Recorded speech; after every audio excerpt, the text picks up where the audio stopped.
ছোটর চিন্তা হয় তোকে নিয়ে। ও যা বলে তা তো কিছুই তোর খারাপের জন্য বলে না বাবা।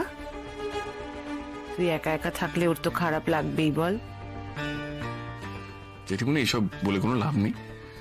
আমি এটা বুঝতে পেরে গেছি মায়ের খারাপ লাগা কখনো শেষ হবে না। এই করে করে তোমরা বনলতাকে অ্যাকসেপ্ট করার ভুলটা করেছিলে। ও যখন ফিরে এলো আমি কিন্তু ওর সব কথা বিশ্বাস করতে পারিনি।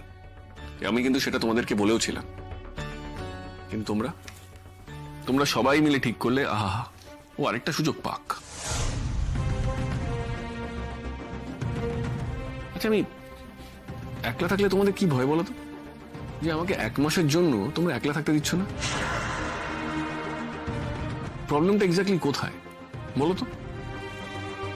না, সমস্যার কিছু নয়। আমরা মা জেঠিরা তো একটু পুরনো ধাঁচে ভাবি, তাই এইরকম ভাবি।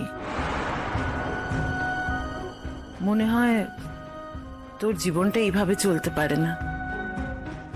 দেখো, এইসব এক্সকিউজ দিও না। তোমরা দুজনে কিন্তু কেউই অত পুরনো ধাঁচের মানুষ নও। অথচ ব্যাপারটা যখন আমার বিয়ের কথায় আসে তোমাদের মধ্যে একটা অদ্ভুত তারা এসে যায়, যেন এক্ষুনি সবকিছু করতে হবে, এক্ষুনি বিয়ে না দিলে যেন অনর্থ ঘটে যাবে। এনিওয়ে, তোমাদেরকে একটা খবর দেওয়ার আছে।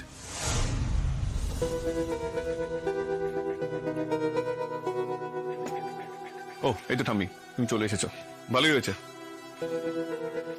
সবার সামনে বলে দিই, আমি অফিসে জানিয়ে দিয়েছি আমাকে বাইরে পাঠানোর জন্য। ওরা যদি আমাকে বাইরে পোস্টিং দেয় তাহলে ঠিক আছে, তা নাহলে আমি চাকরি ছেড়ে দিয়ে বাইরে কোথাও চাকরি নিয়ে নেবো। কি বলছিস তুই? বাইরে চলে যাবি মানে? তুই তো বাইরে কিছুদিন ছিলিস বাবা, তোর তো ভালো লাগেনি, তাই তো সবকিছু ছেড়ে আবার ফিরে এলি। আবার কেন? আবার কেন মানে? আমার ইচ্ছে। তোর ইচ্ছে? ইচ্ছে বলে দূরে চলে যাবি? কোথায় যাবি? কোথায় যাবো আপাতত বলতে পারছি না, কিন্তু একটা অফার এসেছিল বিদেশ থেকে, সেটাই আপাতত পারসিউ করছি। তোমাকে তো আগে বলেছিলাম, দেখা যাক কি হয়। দেখো, ওসব জায়গা এখান থেকে অনেক বেশি এক্সপোজার, সুযোগও বেশি। আমার মনে হয় এখন আমার ক্যারিয়ারের দিকে ফোকাস করা উচিত।